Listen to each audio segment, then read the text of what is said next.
warahmatullahi wabarakatuh.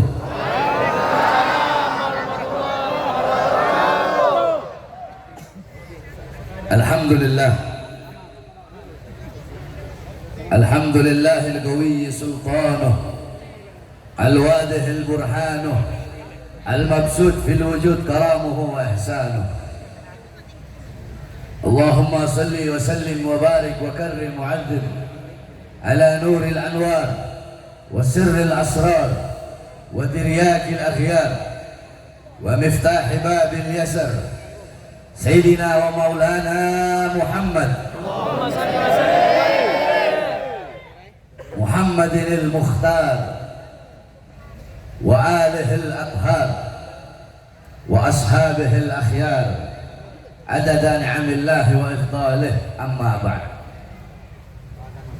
Yang saya cintai, yang saya muliakan, segenap para alim ulama, para habaib, para kiai, para asatidz, para tokoh masyarakat, para sesepuh, para aparat pemerintah, wabil khusus sahibul hajat, sahibul bait, Al-Habib Abdurrahman Al-Khirid beserta seluruh keluarga besar beliau yang saya cintai, yang saya muliakan, segenap panitia peringatan Maulid Nabi besar Muhammad beserta seluruh hadirin hadirat, bapak-bapak, ibu-ibu, khususnya para pemuda-pemudi umat baginda Nabi besar Muhammad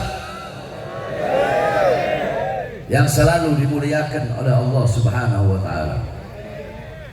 Saudara-saudara sekalian yang dimuliakan oleh Allah, alhamdulillah, segala puji dan syukur kepada Allah Subhanahu wa taala.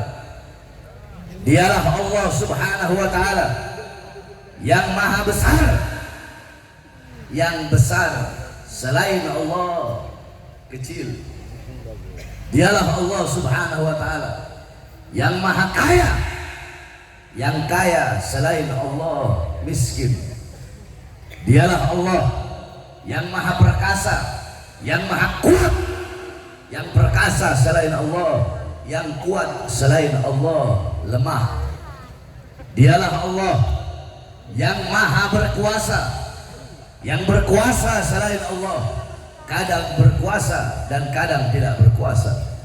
Dialah Allah yang maha melihat, yang melihat selain Allah buta terhadap warna-warna yang jauh, buta terhadap warna-warna yang tersembunyi.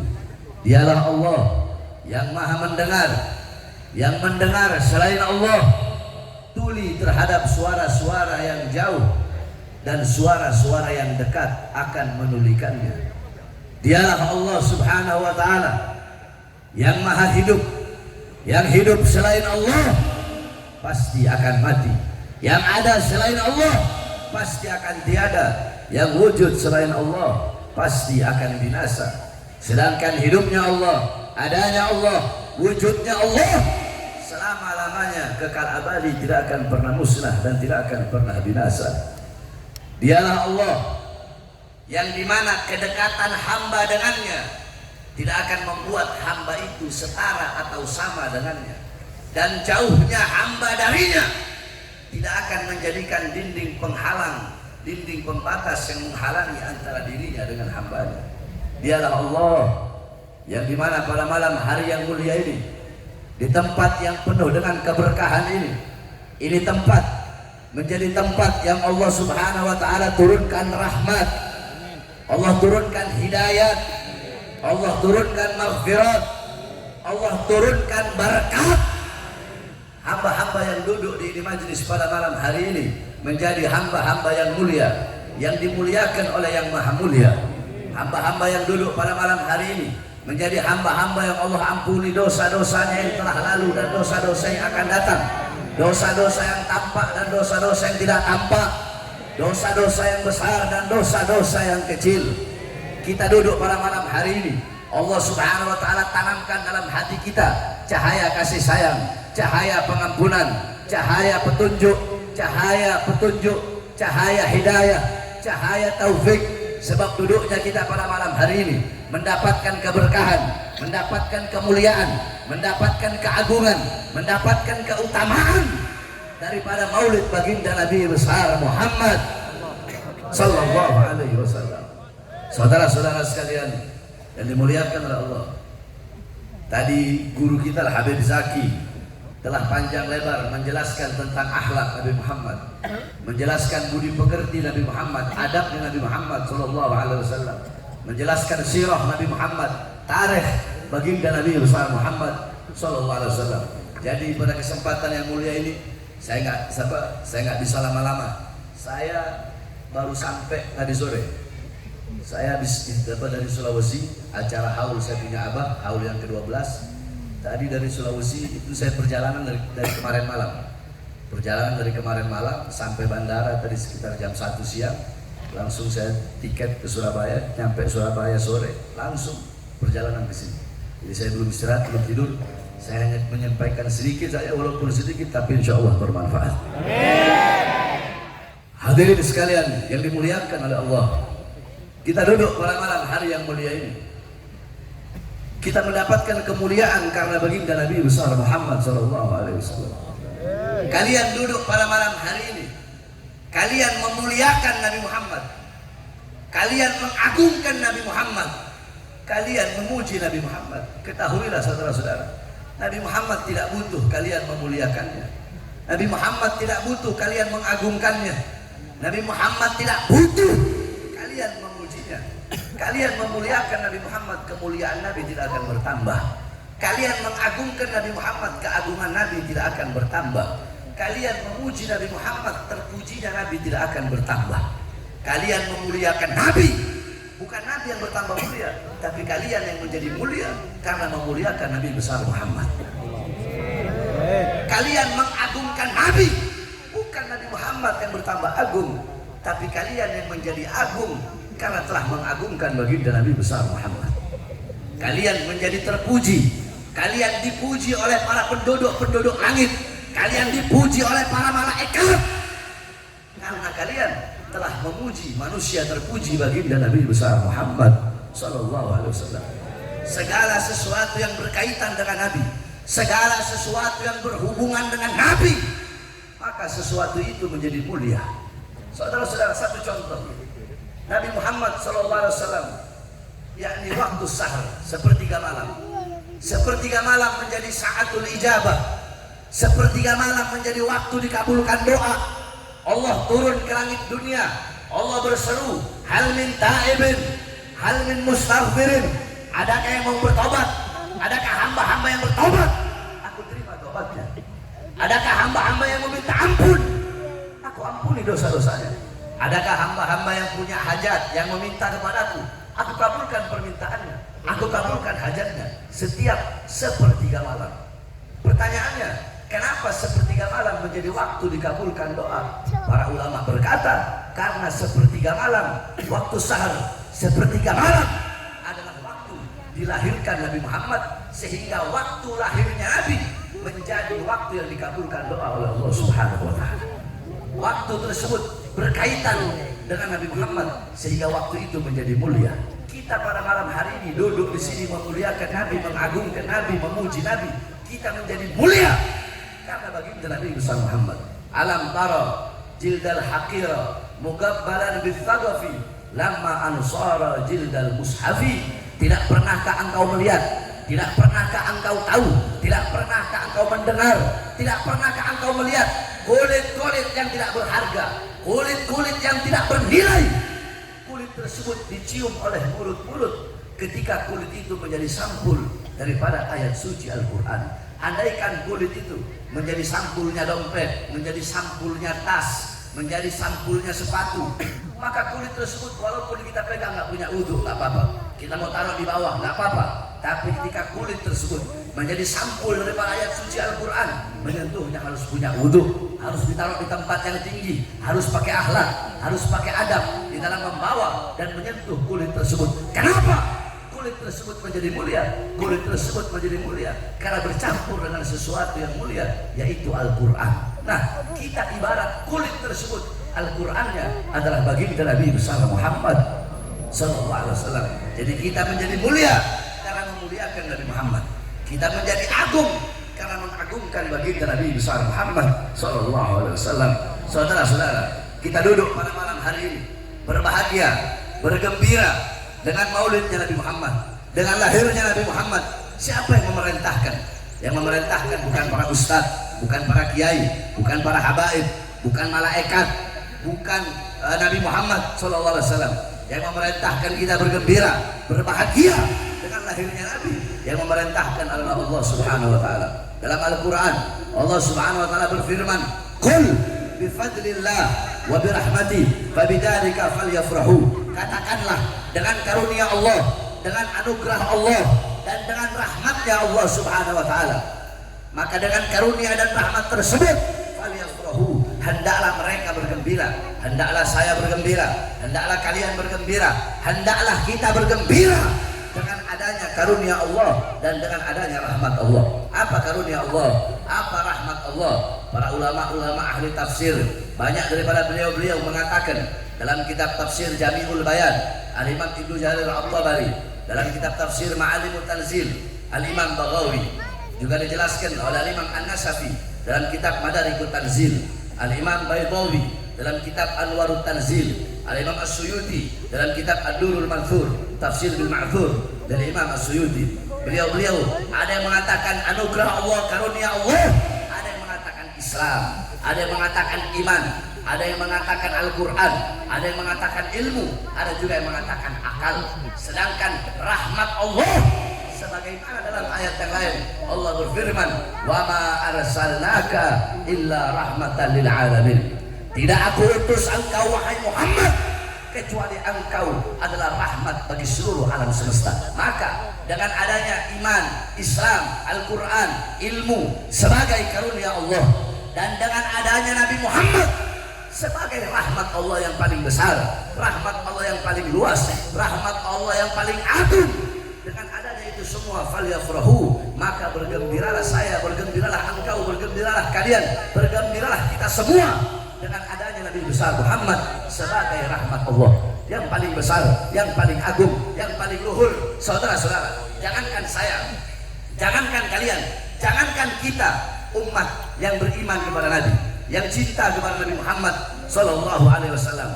Dalam riwayat dijelaskan, Sayyidina Abbas bin Abdul Muttalib, Sayyidina Abbas bin Abdul Muttalib, beliau bermimpi berjumpa dengan Abu Lahab. Di dalam mimpinya Abu Lahab sedang diazab, Abu Lahab sedang disiksa oleh Allah di dalam neraka. Akan tetapi saudara-saudara, setiap hari Senin Allah ringankan azab dan siksanya Abu Lahab. Dari selah-selah jarinya bisa keluar air, sehingga Abu Lahab bisa minum dari air tersebut.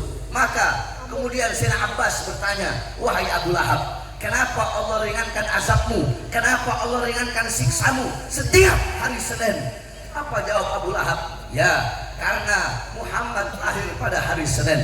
Ketika itu aku punya budak bernama Suwaibah. Suwaibah datang kepadaku membawa kabar kelahiran Muhammad.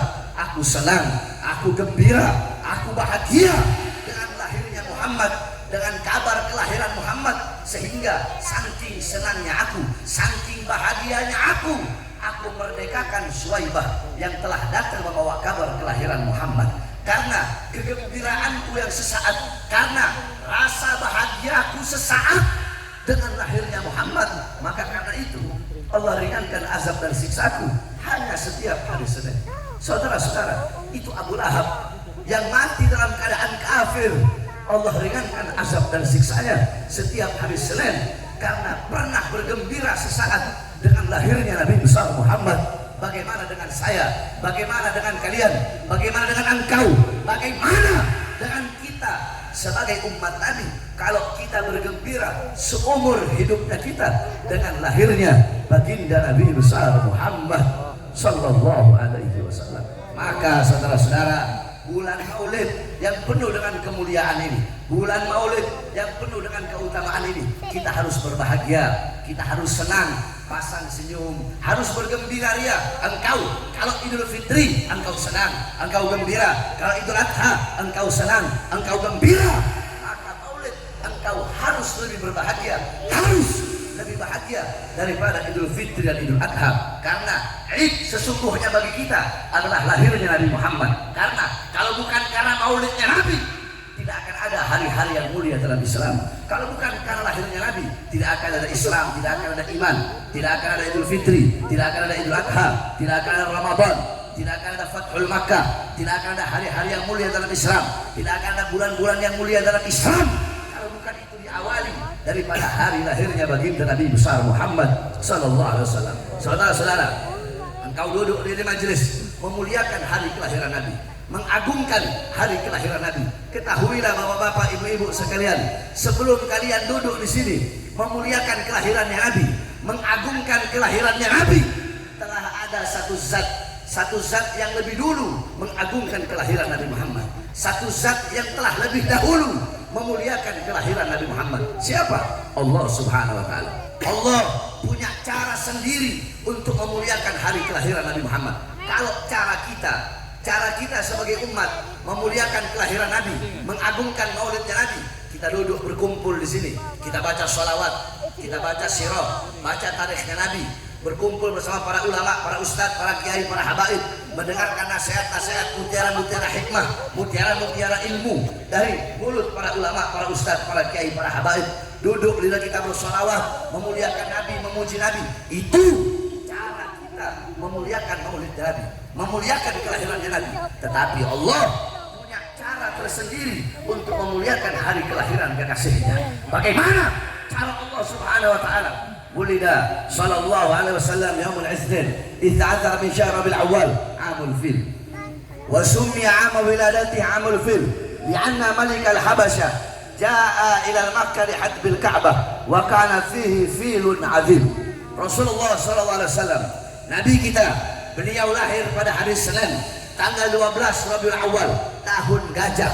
Dinamakan tahun kelahiran Nabi sebagai tahun gajah karena pada tahun tersebut datang pasukan gajah. Mereka datang dipimpin oleh Raja Habasyah. Pasukan gajah tersebut datang ingin menghancurkan Ka'bah yang ada di Makkah. Wa kana fihi filun adim. Mereka membawa gajah yang sangat besar. Fa ahlaqallahu al-jaysh. Kemudian Allah menghancurkan pasukan gajah tersebut. Saudara-saudara, Allah mengirimkan burung ababil yang bawa batu dari neraka sijil. Satu ekor burung bawa 3 buah batu, satu di mulutnya, satu di kaki kanannya, satu di kaki kirinya. Ketika itu burung melemparkan satu buah batu, satu batu jatuh di atas kepala, tembus sampai ke kakinya para pasukan gajah, tembus sampai ke kakinya pasukan Habasyah. Nah, saudara-saudara, kenapa Allah hancurkan pasukan gajah? Kenapa Allah hancurkan Raja Habasyah bersama pasukannya, komplotannya? Kenapa Allah hancurkan pada hari kelahiran Nabi Muhammad? Apakah Allah nggak bisa menghancurkan sebelum mereka berangkat ke Makkah? Bisa Allah hancurkan. Atau sesudah mereka dari Makkah? Bisa Allah hancurkan. Tapi kenapa Allah hancurkan mereka tepat di saat hari kelahiran Nabi Muhammad? Takriman wa tashrifan wa ta'ziman, untuk memuliakan, untuk mengagungkan hari kelahiran baginda Nabi besar Muhammad. Pada saat hari kelahiran Nabi Muhammad, sumur-sumur yang mengering, Allah Subhanahu wa taala pancarkan kembali air. Pohon-pohon yang tidak berbuah, pohon-pohon yang tidak ada daunnya, pohon-pohon yang kering kembali berbunga. Daun-daun yang kering kembali Allah tumbuhkan daunnya. Kenapa di hari kelahiran Nabi Muhammad? Apakah mustahil sebelum Nabi lahir Allah pancarkan air dari sumur yang kering? Tidak mustahil, saudara-saudara. Tapi kenapa Allah pancarkan dari sumur yang kering air, Allah pancarkan pohon-pohon yang kering, Allah tumbuhkan daunnya? Kenapa di hari kelahiran Nabi Muhammad? Takriman wa tashrifan wa ta'diman, untuk memuliakan, untuk mengagungkan hari kelahiran baginda Nabi besar Muhammad sallallahu alaihi wasallam. Saudara-saudara, api Majusi yang selama ribuan tahun tidak pernah padam, api Majusi yang selama ribuan tahun tidak pernah padam, Allah padamkan di hari kelahiran Nabi Muhammad. Istana-istana Romawi yang kokoh tiang-tiangnya, Allah rubuhkan tiang-tiang tersebut pada saat hari kelahiran baginda Nabi besar Muhammad. Kenapa api Majusi Allah Subhanahu wa taala padamkan pada hari kelahiran Nabi Muhammad? Apakah sebelum Nabi Muhammad lahir mustahil Allah padamkan? Tidak mustahil, saudara-saudara. Kenapa Allah rubuhkan tiang-tiang istana Romawi pada hari kelahiran Nabi Muhammad. Apakah mustahil sebelum Nabi Muhammad lahir? Tidak mustahil. Tapi kenapa pada hari kelahiran Nabi Allah padamkan api Majusi, Allah rubuhkan tiang-tiang istana Romawi takriman wa tashrifan wa ta'liman li maulidin Nabi sallallahu alaihi wasallam, untuk memuliakan, untuk mengagungkan hari kelahiran baginda Nabi besar Muhammad sallallahu alaihi wasallam. Pintu-pintu langit Allah tutup pada hari kelahiran Nabi Muhammad. Kenapa? Kenapa Allah tutup pintu-pintu langit pada hari kelahiran Nabi? Agar syaitan, agar iblis, agar jin-jin kafir tidak bisa mencuri berita dari langit. Kenapa Allah tutup pada hari kelahiran Nabi Muhammad? Untuk memuliakan, untuk mengagungkan hari kelahiran baginda Nabi besar Muhammad sallallahu alaihi wasallam. Nah, saudara-saudara, Allah saja memuliakan kelahiran Nabi. Allah saja mengagungkan kelahiran Nabi. Saya siapa? Kita siapa? Kok tidak mau memuliakan dan mengagungkan maulidnya Nabi besar Muhammad sallallahu alaihi wasallam? Maka jikalau intisari maulid adalah memuliakan kelahiran Nabi, berarti Allah yang pertama kali memuliakan Nabi Muhammad. Jikalau intisari maulid adalah mengagungkan kelahiran Nabi, berarti Allah yang pertama kali bermaulid kepada baginda Nabi besar Muhammad. Jikalau intisari maulid adalah dibacakan sejarah Nabi Muhammad, maka Allah adalah zat yang pertama kali menceritakan sejarah Nabi Muhammad kepada cahaya para nabi dan cahaya para rasul. Maka beruntung orang-orang yang hatinya menggerakkan langkahan kakinya untuk duduk di majelis-majelis maulid Nabi besar Muhammad sallallahu alaihi wasallam. Maka saudara-saudara sekalian yang dimuliakan oleh Allah Subhanahu wa taala, dengan adanya peringatan maulid Nabi besar Muhammad, tanamkan dalam hati kalian kecintaan kepada baginda Nabi besar Muhammad sallallahu alaihi wasallam. Tanamkan kecintaan kalian kepada Nabi Muhammad. Jadikan Nabi Muhammad sebagai teladan kalian, uswah kalian, qudwah kalian, teladan dan pedoman kalian dalam kehidupan sehari-hari. Jadikan rumah tangga kalian rumah tangga Nabi Muhammad, kampung kalian sebagai kampung Nabi Muhammad sallallahu alaihi wasallam. Jadikan kepribadian Nabi, kepribadian anak-anak kalian, kepribadian tetangga-tetangga kalian, kepribadian saudara-saudara kalian, saudara-saudara sekalian yang dimuliakan oleh Allah. Ketahuilah jarak kalian dengan Nabi Muhammad kelak di akhirat, jarak jauh atau dekatnya kalian dengan Nabi Muhammad adalah tergantung jarak jauh atau dekatnya kalian di dunia dengan majelis-majelis seperti pada malam hari ini. Karena majelis seperti pada malam hari ini, inilah warisan Nabi Muhammad. Nabi Muhammad tidak mewariskan harta, pangkat, jabatan, uang, dinar, dirham, intan, emas, permata, berlian. Bukan itu warisan Nabi Muhammad. Warisan Nabi Muhammad majelis-majelis ilmu, majelis-majelis zikir, majelis-majelis salawat. Para ulama, para ustadz, para kiai, para habaib, mereka pewaris keilmuan Nabi, mereka penerus perjuangan Nabi, mereka penyambung lidah Nabi Muhammad. Maka di dunia engkau dekat dengan para ulama, dekat dengan para ustadz, dekat dengan para kiai, dekat dengan para habaib, dekat dengan orang-orang soleh, duduk di majelis-majelis ilmu, duduk di majelis-majelis zikir. Dipastikan di akhirat engkau pun akan duduk dengan baginda Nabi besar Muhammad. Allah kumpulkan engkau bersama Nabi Muhammad.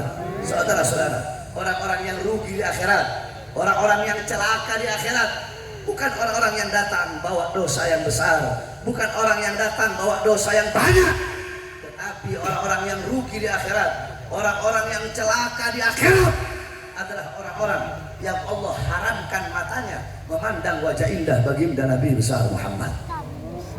Orang-orang yang celaka di akhirat adalah orang-orang yang tidak bisa bertemu dan berjumpa dengan baginda Nabi besar Muhammad. Saudara-saudara, para sahabat Nabi Muhammad, para sahabat Nabi baik laki-laki ataupun yang perempuan, para sahabat ingin masuk surga. Sahabat ingin masuk surga.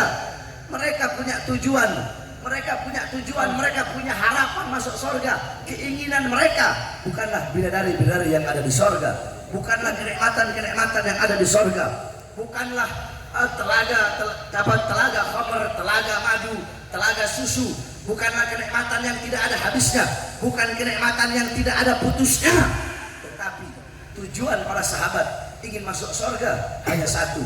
Apa itu? berkumpul dengan baginda Nabi besar Muhammad. Andaikan di sorga tidak ada Nabi Muhammad, maka para sahabat tidak ingin masuk sorga. Makanya kenapa selepas Nabi Muhammad wafat, ketika Nabi Muhammad wafat, banyak sahabat yang mengangkat tangan. Mereka berkata, ya Allah, ya Rabb, cabutlah pandangan mataku, cabutlah kedua mataku. Untuk apa aku melihat kalau aku tidak bisa melihat dan memandang wajah indah Nabi besar Muhammad? Seketika itu juga Allah cabut kedua matanya, Allah cabut pandangannya sehingga dia buta. Ada sahabat yang berdoa, ya Allah, cabutlah nyawaku ya Allah. Untuk apa aku hidup? Nabi Muhammad sudah wafat, aku tidak ingin hidup ya Allah, cabutlah nyawaku. Seketika itu juga dia mati, saudara-saudara. Bahkan ketika Rasulullah SAW telah dikubur di rumah Sayyidatuna Aisyah, ja'at imra'atun li Aisyah radhiyallahu anha faqalat ya Aisyah ikshif li qabran Nabi sallallahu alaihi wasallam. Fakashafat qabran Nabi sallallahu alaihi wasallam fadakhalat fabakat hatta matat. Datang seorang perempuan dan berkata kepada Sayyidatuna Aisyah, wahai Aisyah, tolong bukakan bagiku kuburnya Nabi Muhammad SAW. Karena para nabi dan para rasul, di mana beliau wafat, di situ beliau harus dikuburkan. Kalau beliau wafat dalam kamar, harus dikuburkan di tempat yang di mana beliau wafat. Rasulullah SAW, beliau dikuburkan di kamar Sayyidatuna Aisyah, karena pada kamar tersebut, di dalam kamar tersebut, beliau wafat. Maka datang seorang perempuan dan berkata, wahai Aisyah, bukakan bagiku kuburnya Nabi Muhammad SAW. Dibuka pintu kamarnya atau pintu kuburnya Nabi Muhammad. Ketika dibuka pintu kubur, masuk ini perempuan. Fadakhalat fabakat hatta matat. Itu perempuan menangis